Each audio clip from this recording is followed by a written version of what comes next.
Hello everybody, welcome to this week's 3 Minutes to Vitality, and this week we're going to touch on something that's really quite foundational to our well-being and how we age, how we progress, how we express our vitality, and how we preserve that going forward.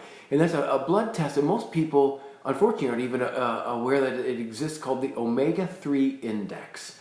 And omega-3s are the fatty acids that people hear about when they take fish oils. And there's a whole different discussion on what's the quality of fish oils, what type we should take, how much we should take, etc. But what we do know is that with this omega-3 index blood test, very simple test, because usually it can be done with a finger stick. We can do it with a syringe, of course, in a normal blood work. But here at the office, we use a quick finger stick, so it's inexpensive, quick, and painless, right? So we can make sure that we're actually checking this exceedingly vital component of our blood and our process of our vitality. Because omega-3 fatty acids, as we said, can be involved in so many things. So what we look at with this blood test is the red blood cell actually has, like every cell, has this an outer membrane, and that membrane is made up of fats. And those fats with phospholipids and different structures and components, a certain number of them will actually be omega-3 fatty acids.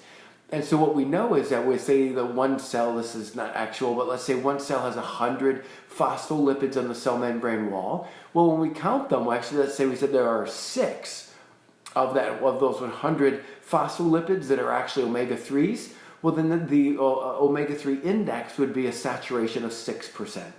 So that's where that actually comes from. It tells us that the extent of it in the red blood cell wall, which is a general indicator of how it is throughout our entire systems.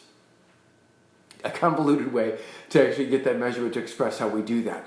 But we want to make sure, because what we're shooting for is an index, an omega-3 index that's greater than 8%.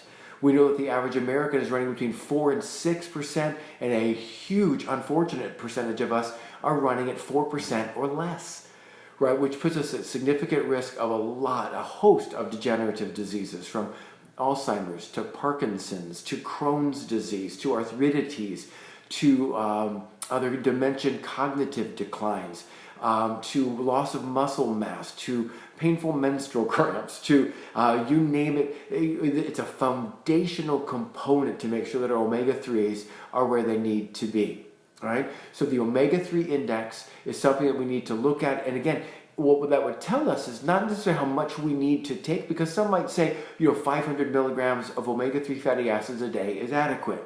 Well, it might be for Mary over here, but for Tom over here, he needs 1,000. Or Steve needs 2,000 to get to a 9% saturation. The dose becomes far less important than the saturation we see on the blood test. So if you ask me what are a couple of the most vital blood tests that we could actually possibly do, the omega-3 index is absolutely one of them to be aware of and to pursue minimally on a yearly basis. So that's it for this 3 weeks to vitality, 3 minutes to vitality, and we'll see you next time. Thank you.